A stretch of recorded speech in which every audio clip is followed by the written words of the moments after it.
That would be crazy. That would be a big discovery. Permafrost Neanderthal. I wonder how long they spent looking for the perfect rock as well. Which are these experiments with this robot called Super Igor.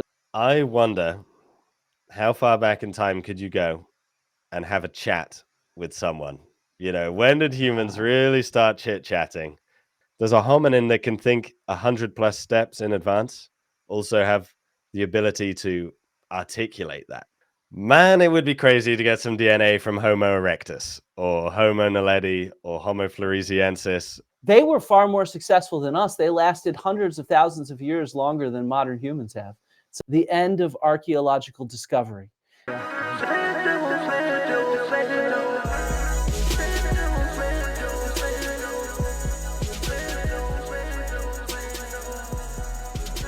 Oh, yeah. All right. Hello, everyone, and welcome back to Archaeology with Flint Dibble. And I am Flint Dibble, and I am here with a very special guest. We have Stefan Milo in the house. Yes, Hello, everyone. I'm very excited for this. Stefan and I go back years at least, and we have a connection through the University of Sheffield. You got your undergrad from Sheffield, right? That's right. Yeah. Yeah. Long time ago now, it seems. Yeah.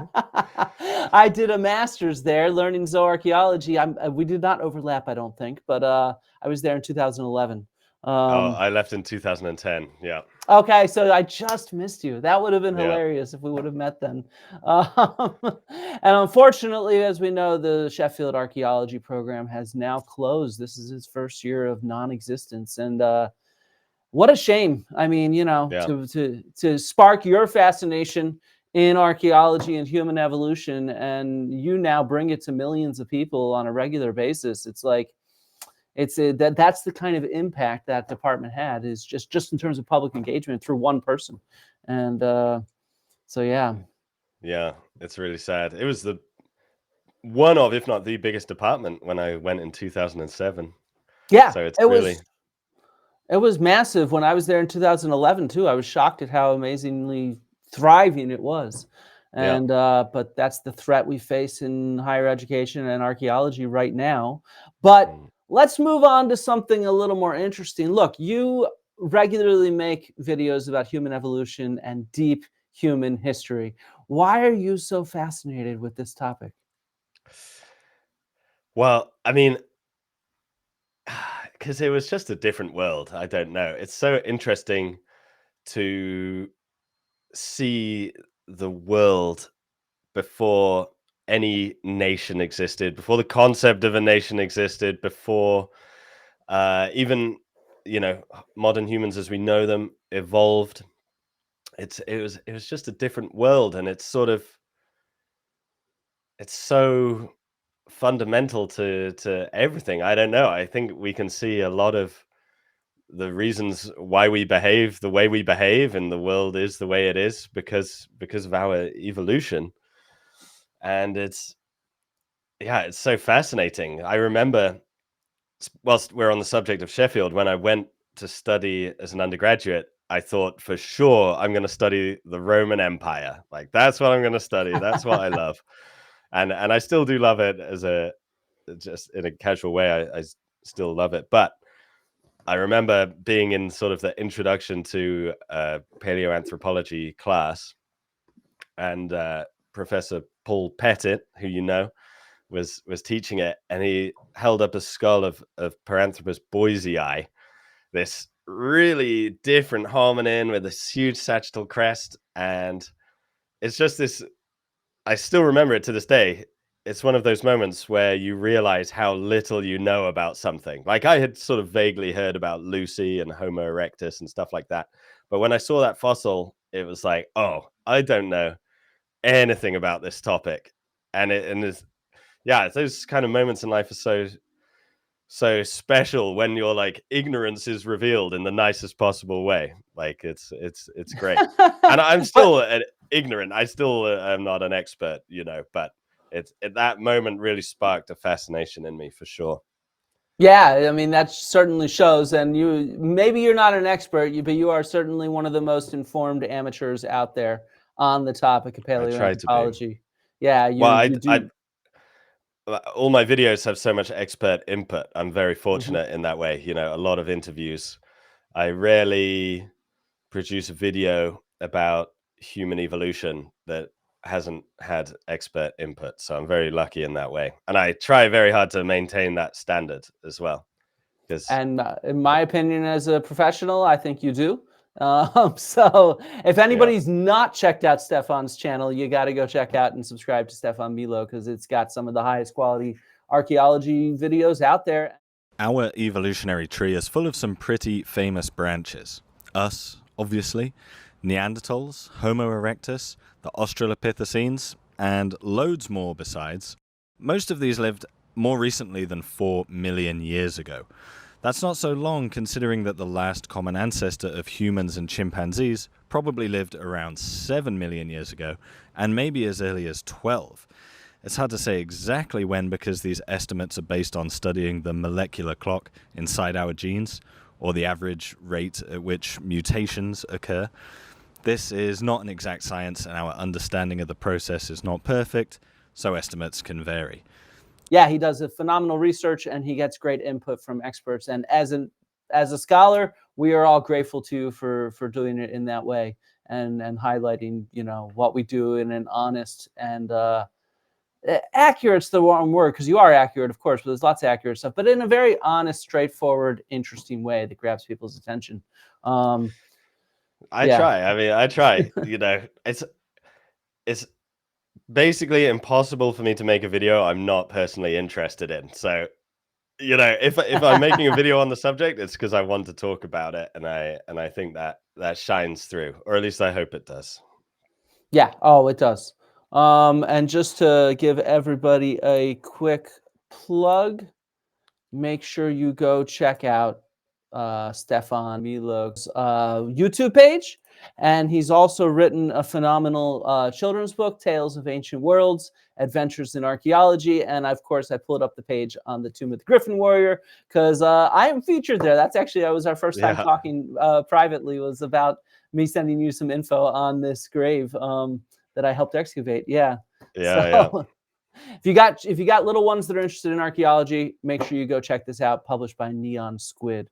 So our goal today is Stefan challenged me. Normally I interview people, but he said, let's do top 6 questions in human evolution in paleoanthropology, and we each have to come up with 3. So this is going to be fun. I don't know what Stefan's themes or questions are. I do know what mine are, thankfully. So we're going to alternate. I'll start, I guess, so that we end with Stefan with something really fun and exciting, because mine, I guess we shouldn't start with me, because everybody's going to tune out as soon as I start talking. We can start with me. I don't mind, whichever way you want to do it. No, I'm joking. Let's end with you. I think that's the best way to go. Okay. Yeah, so let me pull back up this PowerPoint. So I wanted to start with something to challenge everybody, which is this 2017 article that was titled "The End of Archaeological Discovery." And it was published in Antiquity. And it basically argued that archaeological discoveries are starting to taper off. In a number of the data sets that looked at included Paleolithic data sets, the number of mostly complete Neanderthal crania that have been excavated, and the number of Upper Paleolithic sites from Europe were in there, as well as other things. And it made the provocative argument that we're nearing the end of discovering new things. And at the time, I really did not like the article. I thought that it was wrong for a number of reasons. And I think nearly 8 years later, I hope that some of what we talk about now will show that certainly 2017 was not the end of archaeological discovery. There's a lot of really exciting discoveries taking place, as well as new methods that let us build new kinds of data sets and answer new kinds of questions. And so in that sense, my first theme is sort of the big data. How do we combine all of our evidence? How are we looking for new discoveries? And I mean, you know, archaeologists, we publish this open access, like in these large data sets, like the Radiocarbon Paleolithic Europe database, or the Digital Archaeological Record, or the Paleolithic Indian database of Americas. So all of these are out there to sort of look for these big data. And there's also a lot more targeting going on to find new stuff. And this is why it's not the end of archaeological discovery. It's because Paleolithic archaeologists and archaeologists in general are getting much smarter at, for example, using geomorphology to target where they might find Ice Age period, Pleistocene period sites. I have a video interview with Dr. Jessica Cook-Hale about this for underwater sites off of Florida, or for example, by surveying through deserts, like the High Desert Paleolithic Survey at Abydos in Egypt. The same methods are used. They target where to search based off the geology of the region, and hoping and luckily finding Paleolithic material to show sort of the use of the high desert in the Ice Age by different hominid groups, Neanderthals and Homo erectus. I think they have lower Paleolithic here as well as modern Homo sapiens, as on their sort of a passageway out of Africa, even in this area.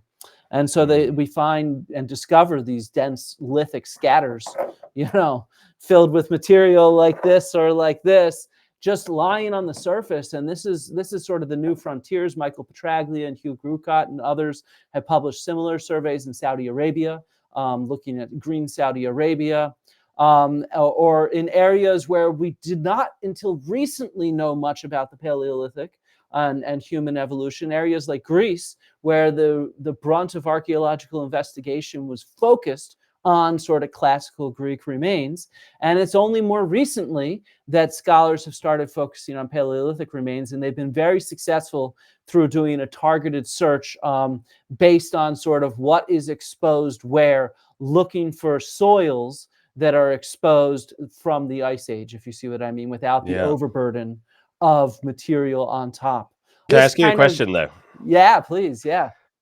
I hadn't seen that article before. It is interesting.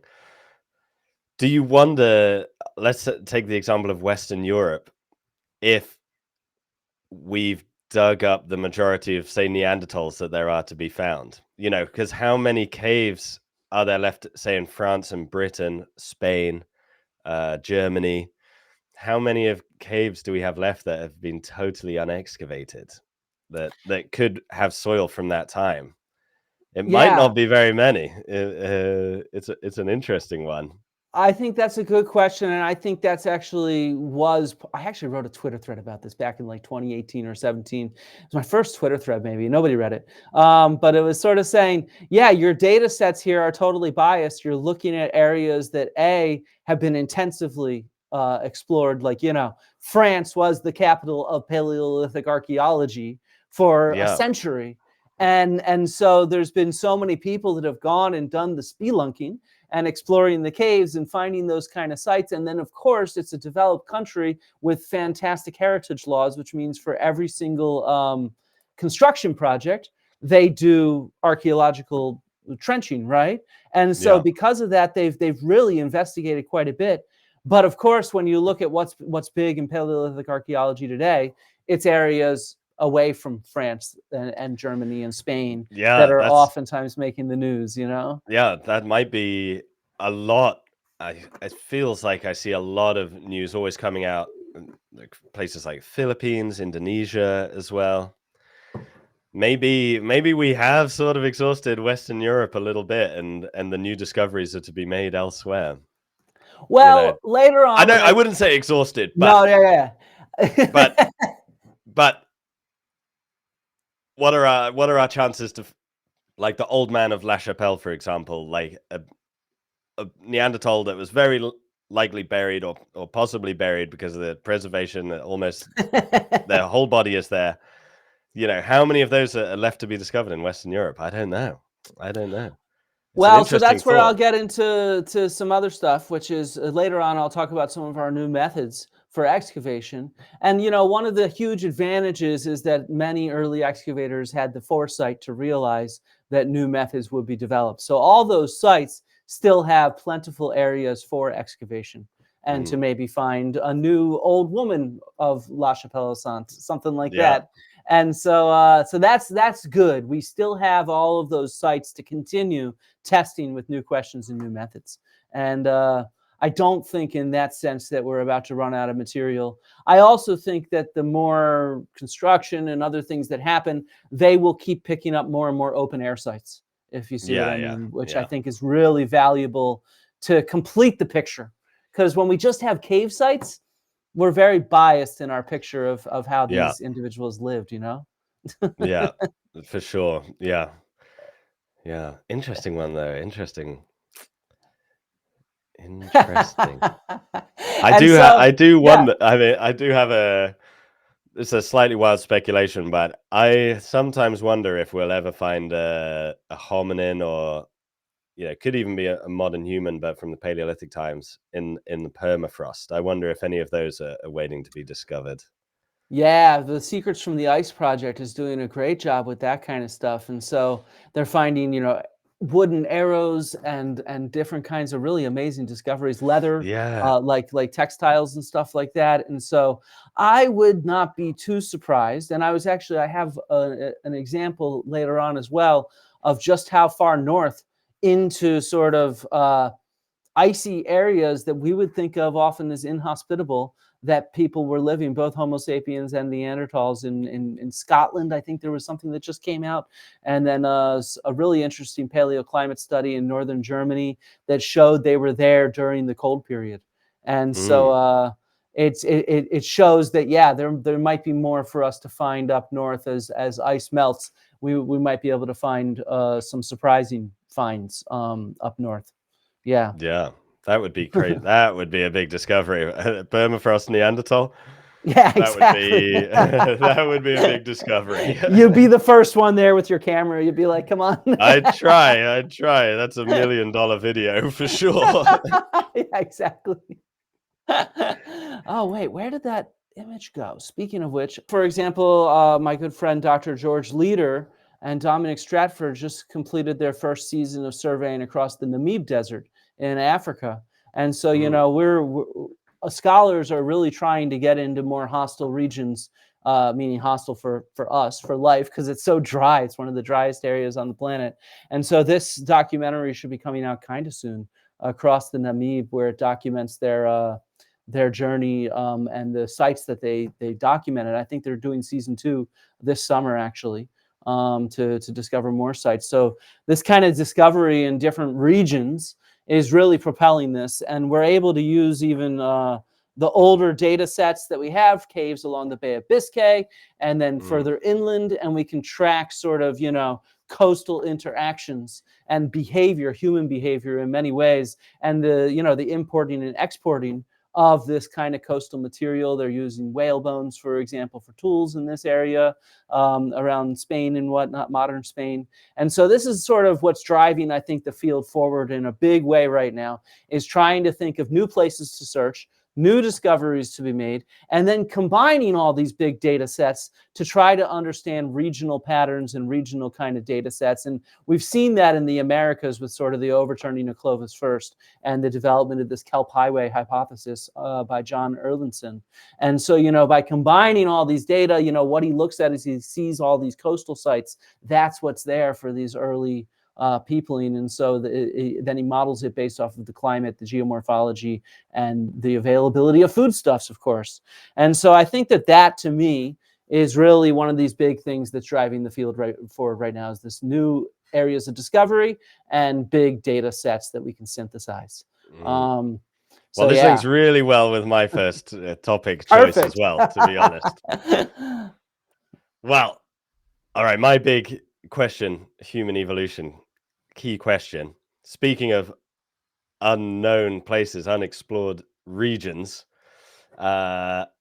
this is a rough map. There's probably been more discoveries made since when this map was produced, but this is basically the key sites for early human evolution. This is the highest resolution image I could get, unfortunately, but fine. Yeah, we're talking about Australopithecus, early Homo erectus, these even before Australopithecus. And as you can see, the distribution is basically, with the exception of Sahelanthropus kind of in the middle in Chad there, it's all South and East Africa. And it's this huge bias we have in the archaeological record. Maybe it's because of preservation, but maybe it's just because we haven't spent as much time looking in the west of Africa. But we have an enormous gap across Western Africa when it comes to fossil hominins, early fossil hominins. And if you look at the Acheulean distribution, this is a map of stone tools. So you can see that there are hominins in West Africa, at least when by the time we're making Acheulean tools. And yet we don't have any fossil hominin remains from half of the continent. It's kind of interesting. So yeah, my big key question, one thing I would love to know and understand is who was living in West Africa. Someone was there, but it's such a large gap in the core region of human evolution. It's crazy, really. It's crazy. You can't help but wonder how many of ideas are biased by the fact that we have this huge geographical gap in our understanding. It's massive. Yeah, I think that's a really good point. And it does tie into what I was saying. A lot of the reason why we have so many sites, for example, in the Great Rift Valley, is because there's those paleosols from these early periods exposed. So, like I was talking about targeting exposed areas and based off of their geomorphology, that's what's happened in Africa. And so they've targeted the easy places, the cradle of humankind in South Africa and the Great Rift Valley. And now there's a lot more work coming out of West Africa. Things like Smuggler's Cave, which Grote Contrebandier, which my dad and Željko Rečnik and others excavated. And they're doing more excavations there. That the not the hominin, it was modern Homo sapiens. It was a child that challenged a lot of the thoughts on early Homo sapiens and children. And so did Jebel Irhoud.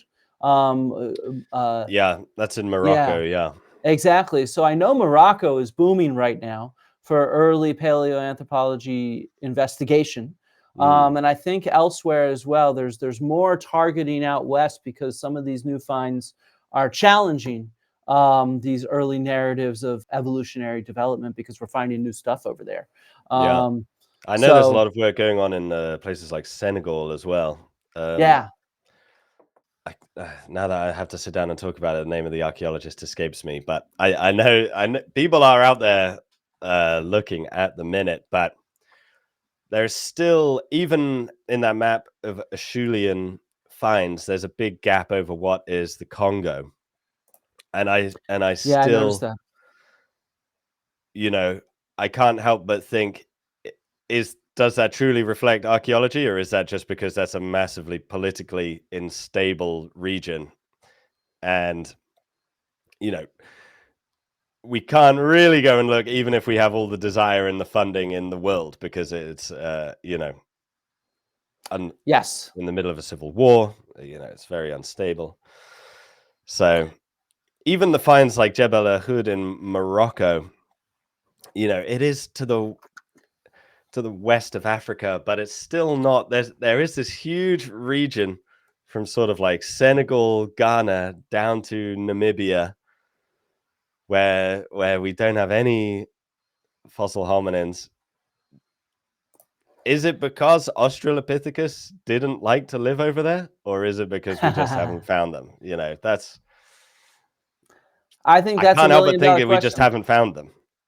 Yeah, that would be my guess. A lot of it has to do with what's exposed and easy to get to due to the politics, due to the modern environment, like a rainforest and a deep desert. Very hostile environments for archaeological investigation. It's not easy to do that. I've worked in deserts, I've in stuff like that, and it's hard.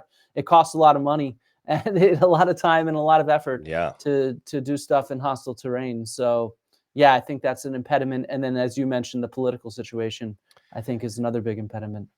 I wonder as well, in like a desert environment like Namibia, where there's a lot of sand, how easy is it to find dirt that's the right age? I don't know. That might be If you want to find Well, Australopithecus, you've got to have dirt that's like 2 to 3 million years old, right? You've got to find rocks of that age. yes. And The advantage of a desert environment is there's a lot of erosion. So you do get these kind of lithic scatters because the sand will blow away based on the specific microregion you're in, but the stone tools are too heavy to blow away. So that's why yeah, you get these they're called lithic pavements oftentimes in deserts, and that's where you hit the jackpot, and you're like, this is a napping site from this period, based off the stylistic type stuff. But you're not going to find a hominin in those kind of environments, not at all. yeah, That would be very unlikely to preserve, certainly not in an erosional environment.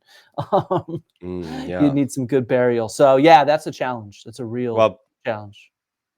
they do wonder if the Sahelanthropus was disturbed. That is obviously a very ancient potential hominin from a desert environment.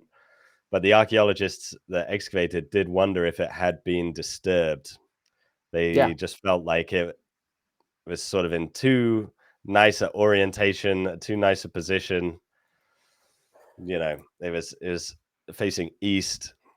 They wondered if it had been placed by someone towards Mecca. That might be more of a wild speculation, but yeah, they wonder if it had been disturbed because it was Huh. such this incredible find. Yeah, that's actually interesting. I didn't know that. Yeah, they hypothesized because it was facing east. I don't know if this was a serious thought that they entertained or just a throwaway comment they made. It's hard for me to say, but they wonder if someone had come across the remains, thought they were human enough to warrant positioning towards east Positioning them in towards that Mecca. way, yeah. Yeah, Huh. as sort of like a mark of respect by someone, in the last 500-600 years who had come across Sahelanthropus. It's like the cavers that went into Rising Star Cave and arranged all the owl bones and some of the hominid bones on top of a rock. Oh no! Did they do that? I didn't know that. Yeah. There's actually a cool photo. They have an article on the owl. I'm working on a hominid video, so we'll be talking about that for sure. Yeah. All right. It's probably hard to resist the temptation to touch these things. You find, Yeah. to be honest. Yeah, and Like who knows when? Yeah, it could have been someone in the Iron Age for all we know that did that. And Yeah. it's tough to tell. Yeah. Okay, so let's get on to number 4. We're already done with 2. All right, let's the second thing I wanted to focus on was sort of how we test hypotheses. Because that's always the big question. Look, how much of this is our imagination versus can we actually narrow down hypotheses and come to a conclusion that is fairly secure? And some of our new methods are finally able to reach this level of precision to really answer some old questions in paleoanthropology in a more precise way. So, for example, this paper published just recently by Sarah Peterzani and a whole range of colleagues. What she's looking at here is surprisingly Homo sapiens in very cold steppe environments 45,000 years ago in Germany, modern Germany. And how do you sort of understand humans and climate in a specific local region? That's really tough to do. And so what Sarah did here and the team is they took isotopes from horse teeth, from equid teeth, and used that to understand the climate during the different time periods that people were occupying the site. And so these kind of more precise methods look at the local climate just in that steppe, not just for the larger region. Or, for example, using, again, isotopes to try to model seasonal movement by the prey of humans. So in this case, wild sheep in Armenia, and being able to therefore track what humans are doing on a seasonal level, because they're following these sheep around that are moving up and down seasonally, and they can do that with the sheep teeth by taking multiple samples per tooth that covers the season of growth of an individual tooth. Or, for example, starting to be able to identify unknown material. I study animal bones all the time. 90% of them I can't identify. Well, now with new paleoproteomics methods developed by Matthew Collins and others, we're able to start identifying unidentified fauna. And Virginie Sine-Mathiot and others have published this excellent paper which shows, hey, we got to start doing this more often, because if you're just looking at the identifiable stuff, Your picture is way off about sort of species counts, anatomical counts, and what animals are there that humans are eating in a cave. And so just being able to identify the unidentifiable stuff is just really, really significant, and lets us test our hypotheses. And we now know our old hypotheses about what humans ate are wrong. We have to start using these new methods to refine them. And we've also learned that we can use these methods, for example, on different kinds of samples. When you take a micromorphology block, you can do paleoproteins on it. So we're getting even more precise when we start combining these kind of methods.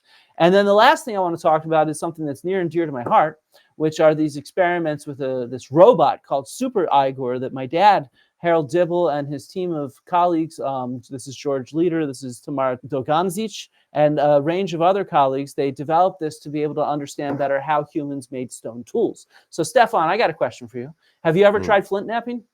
No. No? Which is kind of crazy. I should. You should. You really should. I have some people I'm sure will be willing to teach you. Yeah. So if you've seen people flint knap, right? Yeah. They go chop, chop, chop, chop. This is a nice big Mousterian core, Mousterian style core, I should say. It's a Levallois core. And so you'd be hitting this with an antler or another rock to produce flakes. If you hit it harder, do you think that's going to produce a different flake than if you hit it lighter? Same angle, same but only everything? because you've asked me the questions. So I'm going to go yes, but I don't know. Most people thought that until this robot started doing controlled experiments on identical cores and measuring angle and force and things like that. And it turns out force does not impact at all the shape of a flake in any way. You need to hit it with a certain amount of force to cause the percussion to create a flake. But whether you hit it 3 times as hard or half as hard, as long as you can create a flake with that same angle, it produces the exact same tool. And so, it's actually kind of interesting. And this is why we do these kind of really, really controlled experiments. And there's a lot more of them going on now with different aspects of stone tools or producing birch tar or et cetera, et cetera, et cetera. And you want to develop it in a very controlled way to be able to test our hypotheses, to be able to understand. And that maybe we were all on the wrong picture, because when you do flint knapping yourself, it feels like it's different if you hit it hard. But it turns out it doesn't make a whit of a difference at all. I always wonder with flint knapping, when you see like you had a Mousterian tool there, to a Neanderthal, was that hard or not? Do you know what I mean? Did they think much about it, or was this sort of just another day at the office for them? So easy, just a casual thing to sit down and do. I wonder about that. I would guess it was pretty easy for them. Just because they had, especially Neanderthals, you can tell in the Middle Paleolithic, they had a very clear technology of how they refined these cores into something that looked nicer, right? And this is not a Neanderthal style, but and so what that tells me is they were quite skillful. They knew what their aim was in working a piece of rock. They knew what kind of material, and they were well practiced, and they created these types for tens of thousands of years that, changed little bits here and there, but were largely similar in how they did their flaking, these Neanderthals in Western Europe, at least. Which that tells me they knew what they were skillful, and they were well practiced, and therefore I would think they knew what they were doing, so it wasn't so hard.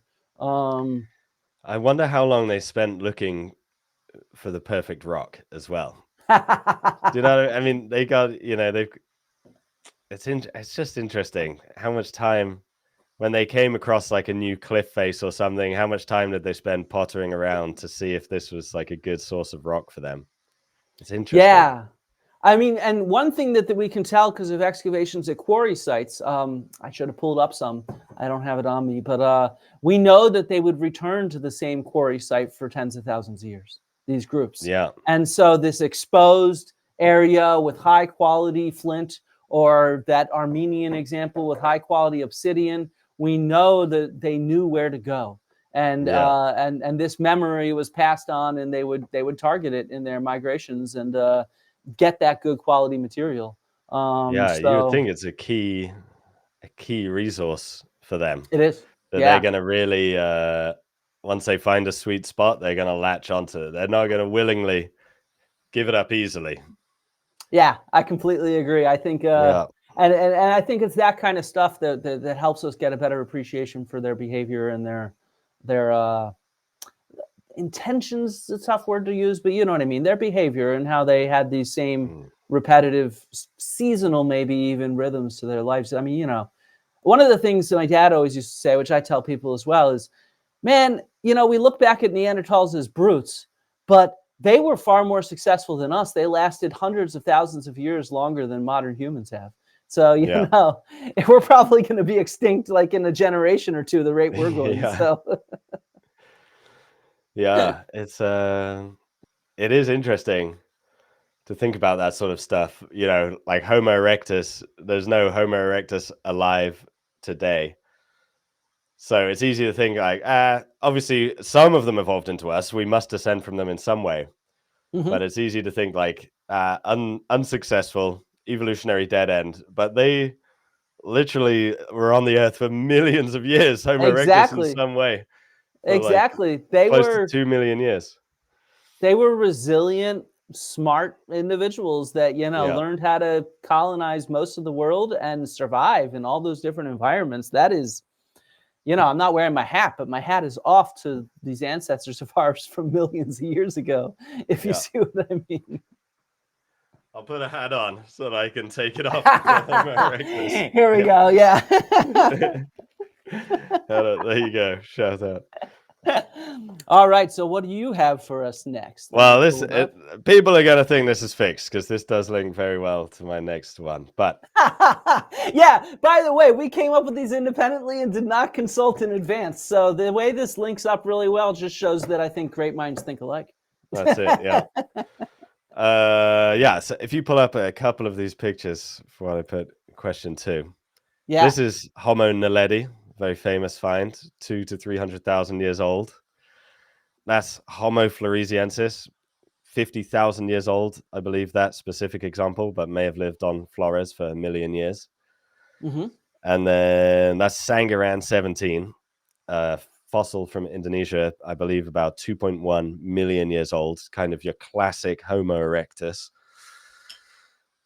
Basically, all of these are symbolic of this gap, which I do believe still exists. We don't have any DNA from a very distantly related hominin. The DNA we have is obviously we have modern human DNA, and we have Neanderthals, and we have Denisovans, who also happen to be our closest cousins. And man, it would be crazy to get some DNA from Homo erectus, or Homo naledi, or Homo floresiensis, or some hominin that we have, you know, don't share a common ancestor with in like the last 1 million years at least, let's say. Some deeply derived hominin. It would just be so fascinating to get DNA from them, to see how recent our last common ancestor was. Maybe it would be more recent than we thought. Maybe we'd be surprised by that. You know, given that Neanderthals and Denisovans are admixing, maybe we admixed with them. You know, probably not within the last 100,000 years, but do we share a common ancestor more recently than we think? That would be very interesting. But even if we shared a common ancestor that was, you know, 2+ million years ago, what would that say about these different groups of hominins living alongside each other for potentially over 1 million years, not interacting in that way? You know, we could get an idea of the population size of these groups, like Homo floresiensis. How big was a community of Homo floresiensis, you know, or Homo erectus? It would be so interesting to be able to put a number on that. You know, what was their effective population size? All these things. Yeah, it's just one of those things where, you know, all the discoveries we have about ancient DNA and that have just come from us and our closest 2 relatives, and it would be so great to be able to expand that and get DNA from something we're really not closely related to, and yet it's still a hominid. That would be fascinating. My prediction, we'll get it. That's You my think so? prediction. Yeah, Yeah. I think there's the challenge of it being so old, but we've been talking about kind of find locations and preservation. I think a lot of the reasons why we don't have DNA, why we have them, I should say, from Neanderthals and Denisovans, is because they're in cold climates and Yeah. DNA preserves better. But at this point, the oldest DNA sequence now goes back about 2 million years. There's mammoth But DNA that was from an about- ice core, though, I think, which is Yeah, basically a perfect scenario for preservation in a way. but we also have it from mammoth molars from Siberia going back 1 million years. And I bet, Homo erectus had a very wide area that it reached. And so, with more finds coming out of China and Yeah, other China, I areas think, like is going to be that. key to that. Yeah. Yeah. And then the other big thing is environmental DNA.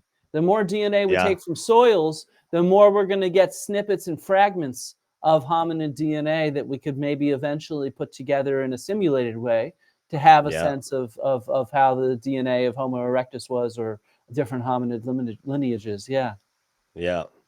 Yeah. Yeah. Sedimentary DNA, environmental DNA, that might be our best hope, perhaps.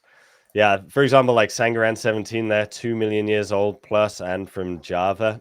That might be so tricky. But there are finds from Java that are tentatively labeled Homo erectus that are close to 100,000 years. So we do have much more recent finds.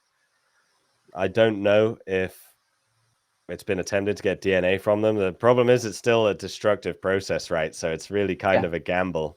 These fossils are But priceless. thankfully, these days you need less and less material to do Less it. and less. Yeah, It's true. especially Yeah, if you have a tooth. I mean, but it's the preservation. I sent 50 sheep and goat teeth and cattle teeth off to the Max Planck Institute of Human Evolution, and only one of them had a complete genome still present. And this is from Crete, 2,000 years ago, 2,600 years ago. The child from Smuggler's Cave in Morocco, also sent to Leipzig for DNA sequencing. Nothing. They were able to get nothing out of it, even though it was about 100,000 years old, 108,000 years old. So but the methods are getting better for sequencing DNA. I mean, my dad did that about 10, 15 years ago. I just did that 2 years ago. So we still can't get everything, though. It just is what it is. It is what it is. Yeah. Well, I know there are attempts to get Homo erectus DNA out of Denisovan DNA. There is some sign that Denisovans admixed with a group of hominins. So try to model it out. Yeah, which they suspect, at least it's a hypothesis, is that maybe in Asia they bumped into communities of a Homo erectus like hominin and did what humans do. So that's another possibility. But yeah, it would just be crazy to get that really different hominin DNA, human DNA, and just to see what comes from that. It would be incredible. Yeah, and China, like I think, is the key combination of finds and hopefully cold enough climate.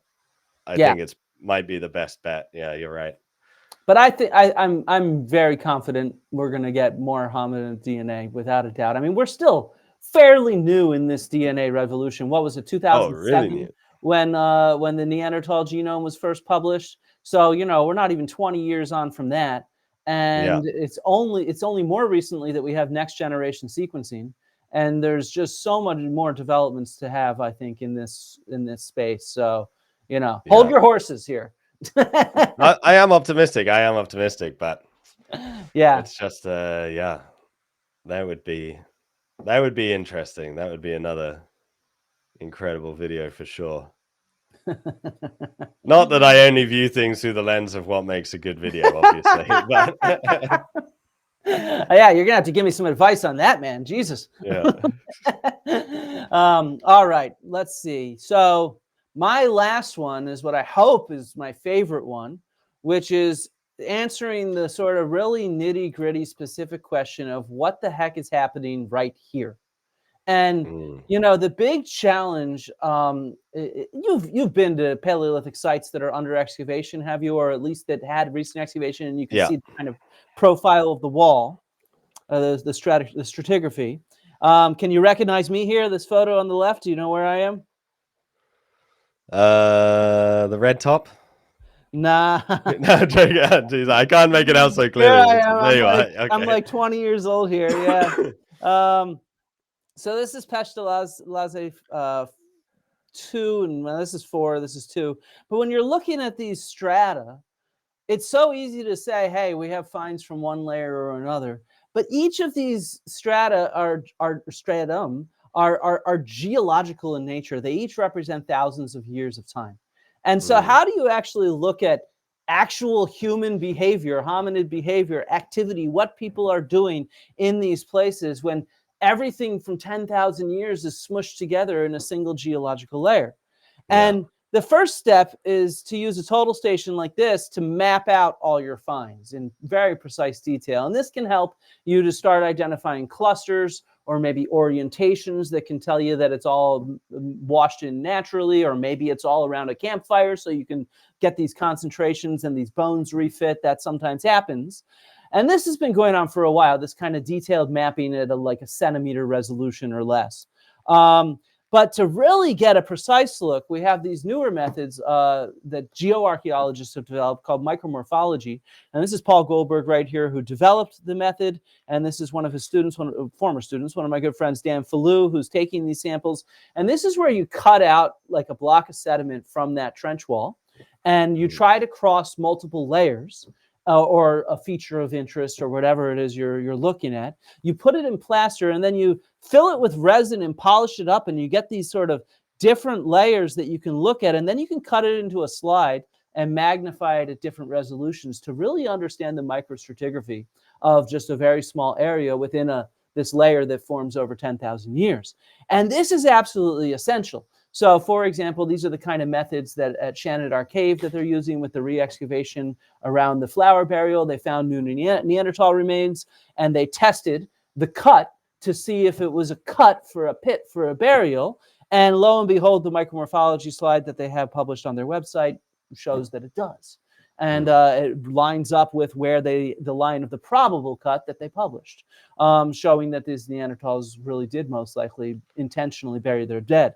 And at the same time, if we're talking about hypothesis testing, I got to take a little sling here. This is what is really missing from the paper of Homo naledi as evidence of deliberate burial of their dead. They never did that kind of analysis to look at the microstratigraphy of the feature that they claimed was a feature in a burial. And so I think that this is really important, this kind of resolution we get in a very specific space that lets us test these hypotheses, if you see what I mean, in a convincing way. And then the new development that's happening right now, this is still not published yet. This is from Pestalozzi 4. The team went back there starting in 2017 through 2021. And the very lowest layer, earliest layer at the site is this black layer that's filled with these hearths that were used by Neanderthals. And it's a really tough thing to understand because it is still a geological layer, and it's just packed thick with ash and carbon and stone tools, beautiful stone tools. I've excavated some of this. It's really quite nice. So what they're doing now is they're actually lifting out these layers, a bench of it. That's what these things are over here, as blocks. And then they excavate them under the lab with like a little tiny vacuum sucking up individual grains of dirt. And so they've done it all digitally to map in everything that they find. And so they can get a real precise picture to see if they can start identifying different lenses or different hearths to understand specific activity right there in place. And so this, to me, is the future of Paleolithic archaeology, is this kind of micro look, moving away from the big picture of a layer of 10,000 years to actually trying to say, hey, how is this space being used? And finally successfully having the methods to do that, because a lot of earlier burials are still very contested. A lot of earlier living floors are still very contested. But with these methods, you can actually start answering that in detail. Yeah, that's incredible, actually. I was thinking about this the other day. I'm doing a video with sedimentary DNA at the minute, Aha, cool. and I interviewed Elena Zavala about her work at Denisova Cave, and it took 2 years just to like process just the ancient DNA. Never mind all the effort they went to excavating it. It's so. I mean, back to your first question about finds not coming out as often as they used to. It's because we're doing so much work like this behind the scenes. Exactly. That's what I Like- wrote on that Twitter thread. Was I was like, but we dig so much slower now, you know, Yeah. because we have a duty to the archaeological record to record in detail what we dig out. Because once we dig it out, we've destroyed that context. Yeah. There. So yeah. And it's like, you know, maybe in the 1920s they discovered a lot very quickly, but they probably dynamited their way into the cave and just scooped everything up. And It's true. And that was yeah. it. Yeah, Yeah. it's so true. I mean, you look at these old excavations and they're just, and that's why so many early contexts, you know, are so questioned like that. You mentioned the old man of La Chapelle, you know, like that is a big question. My dad has a paper with his team that says this is not a burial. The way that Well, it's excavated and published is really a big question mark. And so, yeah, this is why we need to use these methods to test these hypotheses and develop them appropriately. Yeah. Yeah. I've been thinking about this. I'm gonna reference another video I'm working on. Of course. Maybe they'll take it forever to come out, but there are like Paleolithic handprints, particularly in France, where they're missing fingers. And so there are all these different hypotheses about why that is. But one thing that would really help is if we could really tighten up the dating of each of them. Do you know what I mean? Like, Yeah, of at course. the minute they're dated to sort of vaguely the Gravettian period, so like 22 to 27,000 years ago, roughly. That's a huge time period, right? Like, if we could get a sharper resolution, a tighter dating on them, like, is this a phenomenon? Were they all done within 100 years and it's just a couple of generations of people doing this? Or are they separated by several thousand years and people participating in it didn't know each other? You know, that would say a lot, right? That would say a lot for different I hypotheses. agree. Yeah. And yeah, it's just that never-ending quest for like a tighter resolution. Like you said, like what really happened at this specific point at a specific time is hard work. There's no other way around it. It's just hard work. Like, to be able And to work that's a that out. tough one with those cave paintings, especially the ones discovered so long ago, unless they're made of charcoal, which the black often is. Yeah. It's ochre. You can't date that directly. And since these caves have been discovered so long ago, I doubt some of these like thermoluminescence, which measures the last time light touched it and stuff like that, would work so effectively on older caves that have already been mucked around with so much. I'm not sure. I'm not sure. Yeah. Yeah. Or I'm also not even sure if, you know, sometimes they can date it by like if calcium's built up over it. Yeah. If there's calcite built over it, you can do radium thorium, Yeah. uranium thorium dating. Yeah. But I don't know how long that takes. Can something like that build up in like 20,000 years? Yes, maybe. I definitely. don't know. Yes. Yeah. And there's examples of painted caves where they've done that, and it's about 20,000 years. But it depends just on the cave itself and how it's precipitating, whether it's precipitating over that wall in that time. So yeah, it's doable, but you need the right context. Yeah. And that's still, in this scenario that I mentioned, might not help that much, because that just gives you a date when it simply must have been made by, Yes. rather Exactly. than the date that it was actually made. Like And- radiocarbon dating would be And in more fact, accurate. you could imagine that if all these people were in there doing it 40,000, 50,000 years ago, but the calcite all dates to 30,000 years ago, it's all going to date the same or similar, if you see what I mean, because of the period of precipitation is what you're dating rather than the period of creation. Yeah. But yeah, you're right. You're right. It is interesting. That never-ending quest for like a tighter resolution and like a tighter timing and like what happened at a specific time. Yeah, because that's behavior, you know? That's how we conceptualize our lives. And so trying to talk about this deep prehistory to people it's tough to conceptualize 10,000 years as somebody who lives about 100 or less. You know, Yeah. it's really tough. Yeah. All right, I'm ready. let's get up your last slides. Your art is so beautiful, by the way. This is Ettore Mazza. Shout out to Ettore. I Okay. don't have 1% of this skill and ability when it comes to drawing. If I did the pictures in my videos, they'd literally be stick men, like bouncing around. But yeah, this one is, an image of what a community of Homo erectus, sort of late Homo erectus, might have looked like. And I wonder, how far back in time could you go and have a chat with someone? When did humans really start chit-chatting? When did language evolve? It's fundamental to us, this advanced communication we have, this ability, like literally what this whole video has been, just two humans talking, sharing information, and sharing it with anyone who'll listen, is so fundamental to our behavior. And you just can't help but wonder, how far back did it evolve? And there are different ideas around that. I'm not fully up to date on what the latest sort of linguistic thinking is, but I know some would argue it appeared relatively suddenly with the development of like abstract art and stuff like that, and a real obvious development of symbolism. And other people think it evolved more gradually. I can't help but think it evolved more gradually, personally. Not that my opinion is worth anything at all, but it's just our cousins, chimpanzees and gorillas, have pretty decent communication abilities, and I find it hard to imagine that that was also not evolving as these other things were evolving with us. But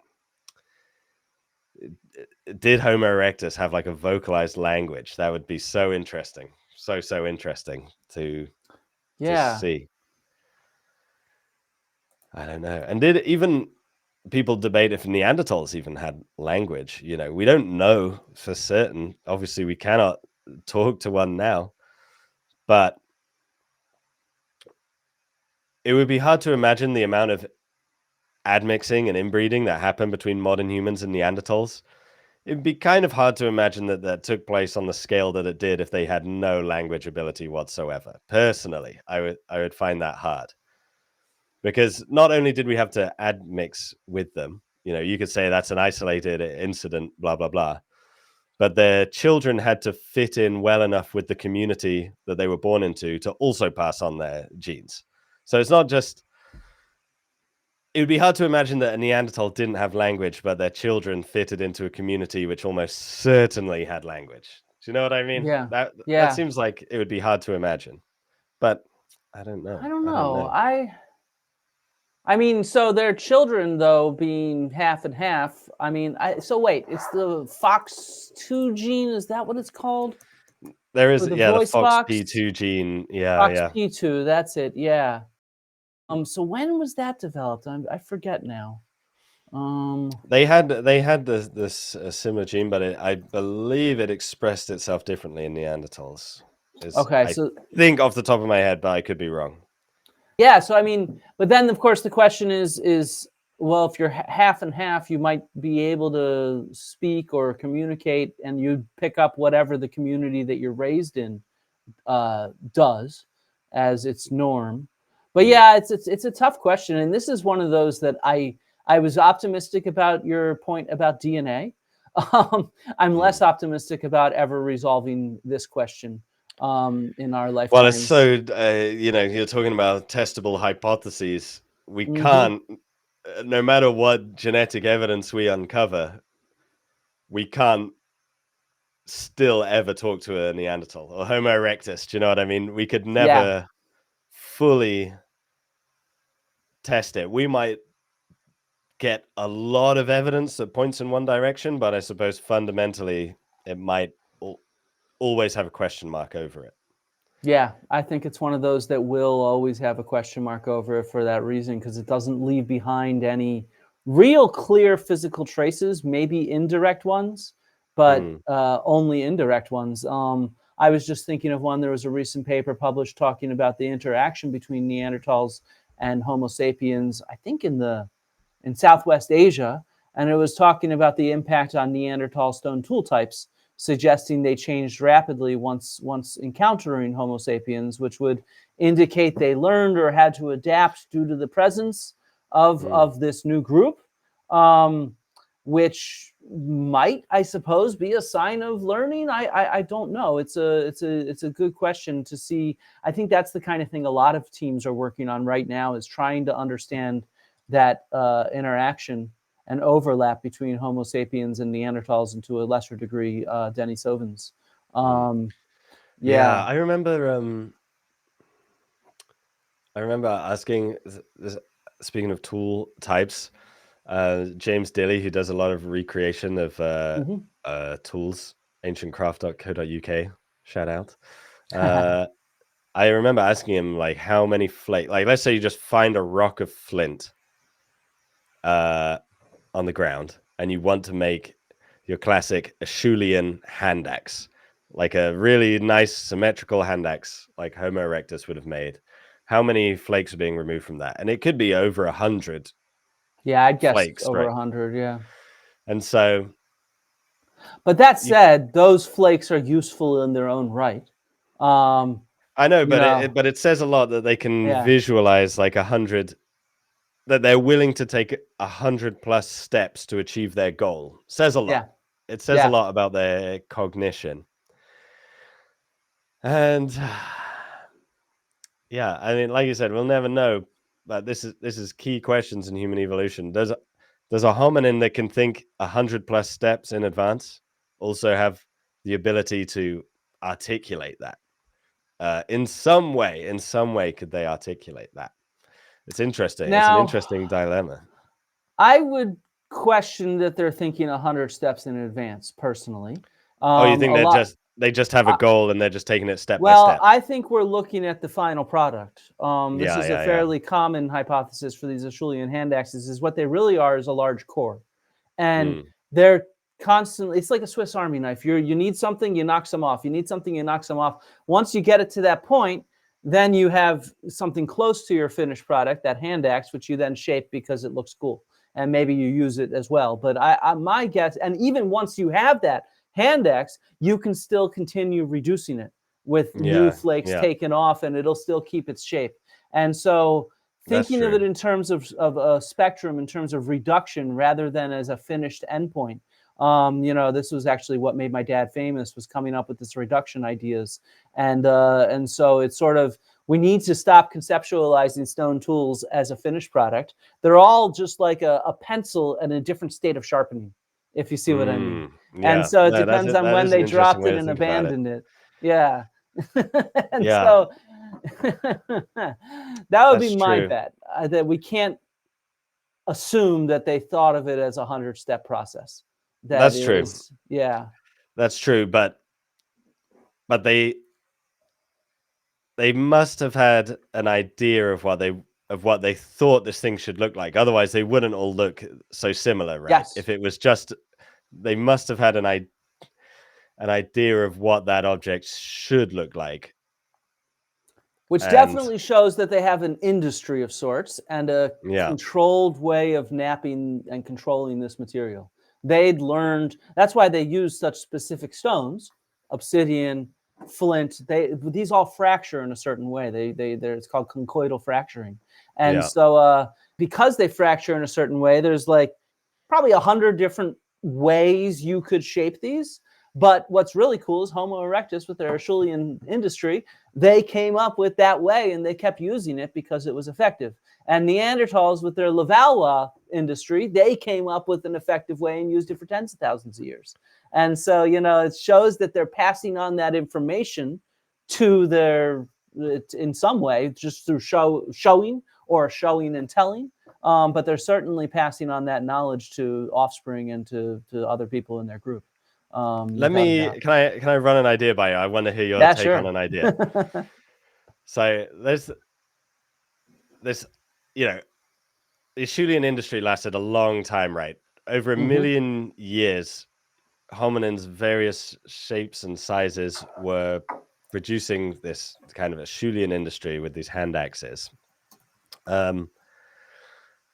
And the question is, why was that sort of technology so stable? And you said there they sort of did it because it was effective for them. That's could be the case, and maybe it's very likely that's the case. But one paper I read compared it to birds producing nests. Like there's something within the DNA of a bird that compels it to produce a nest in a certain way. And they'll do this very advanced construction. There's no learning at all. They never learn from their parents, right? They're just compelled to do it in this certain way. Do you think like we could have been compelled by our genetics in a certain way to produce that hand axe so consistently over such a long period of time? Do you think something could have happened to us in a similar vein? I would guess not. This is just a guess. I'm someone you should talk to, Shannon McFerrin. He's at Max Planck Institute of Human Evolution. He was my dad's second student. Great guy. He's published a lot on Acheulean hand axes. That's what his PhD was on. And if you get in touch with him, say hi from me because we go back a long way. But I think that his research and other people's research on Acheulean and early stone tools, it shows that there's a goal in mind. And I don't mean a goal of that hand axe. So I don't want to say that that finished product was what was in mind. But instead, the goal in mind was to constantly produce cutting material, probably a whole bunch of flakes. And I think that's a trial and error type thing, particularly because since they're doing it the same way, as I pointed out, I mean, there has to be 100 different ways you could nap a piece of flint. There's so many different ways to try to nap it and shape it. And it's the big question is, if you take off this flake, it changes things. So therefore you take off your next flake, and it's all about taking off a flake that also prepares for your next flake, if that makes sense, right? And so it's about having that kind of process in mind, the knowledge that when you strike it with that angle, in that way, you prepare a platform first, it creates that shape of a stone, but then it also alters that core that you're going to produce your next flake from. And so this is where those experiments, you know what I mean, that my dad put together and other people are continuing now, come in handy to be able to try to understand, well, what are the actual variables for reducing a stone in a controlled fashion? And I think if it was just a genetic thing, I can't see how they would be able to produce the same thing over and over again, if that makes sense. Like it's not, I mean, I guess birds do produce nests over and over again. That is true. And they have to make many thousands of decisions, you know. And they have to make many thousands of decisions, but there is variability within Acheulean hand axe typologies. It's not all the exact same hand axe. There's huge ones that come from like Boxgrove here in the UK that are totally different from the smaller ones you get in Germany. So the variability there, that to me tells me that the consistency plus the variability, I suppose, would tell me that this is something that's learned and used differently. And maybe one way to test that would be to see how they do it in areas with different access to different kinds of materials, which I'm sure people have done, but I've never read on it. They do seem to more and more in Africa find bifaces out of all sorts of different materials. Yeah. Like hippos' leg bones was turned into a biface. I love those bone tools. Yeah. You know, obsidian. Obviously, they probably loved a piece of obsidian whenever they were lucky enough to find one. But yeah, exactly. Probably cut themselves on it the first time, thinking, you know. But it's just, I don't know that I also believe in that bird idea, but it did make me just question, you know, we sort of look at these tools as like, oh, this increase in intelligence and blah blah blah because they're making all these decisions and blah blah blah blah blah blah. But in the natural world, there is examples of animals making a product with thousands of decisions. Picking a branch, deciding where to put it, blah blah blah. Birds are making all these decisions, and yet they are never taught it. Again, like linking it to language. Sorry, this is how I meant to link it. You're we good, look at this increasing sophistication of tools as a sign maybe that language was developing. But birds also make complex things and have no language and no learning and stuff like that. So again, it's sort of that, like, can you really point to it and say that's evidence of language and learning and all of these things? It's just an interesting counterpoint to that. That I agree with. I think if it's evidence for language, it's very indirect and requires a lot of assumptions. If you see what I mean, that is difficult. I think it's probably evidence for learning of some sort, but it could just be as simple as learning from doing or learning from copying your elder that you see, rather than someone saying, well, you got to do it like that, because it doesn't verbalize. Turn it around, you idiot. Yeah, exactly. I think April Noel in her book on children has some examples of this is Homo sapiens, though, but I think it's from Alaska, where there's examples of the archaeologists at these sites have identified as practice, where it's a concentration of lower quality material that most likely children were practicing on in order to hit the skill that their elders had. I'm fairly sure that's Homo sapiens in Alaska. I need to check her book. I want to have her on the channel at some point to talk about this. Because I don't know if there's examples, though, like that from Neanderthal sites or not. I'd have to ask her. Yeah. But yeah, no, it's a good question, and some tricky stuff. And well, there we go. We have our 6 themes. It's actually kind of interesting. I think we really did riff off each other quite well there. Yeah, it's fun. Yeah, I had a great time. Exactly. So everybody check out Stefan Milo's channel and check out his book if you have kids. And let's just stay tuned. I think both of us have a series of Paleolithic, I know you do, and I have a series of Paleolithic videos in me to start talking about some of these topics. So stay tuned for all the cool stuff, because the age of discovery is not over. It's just getting started. Yeah. Quite right. Yeah. Rhymes and riddles, tickle, giggles, squiggle, jiggle, fiddle, Flint, Untitled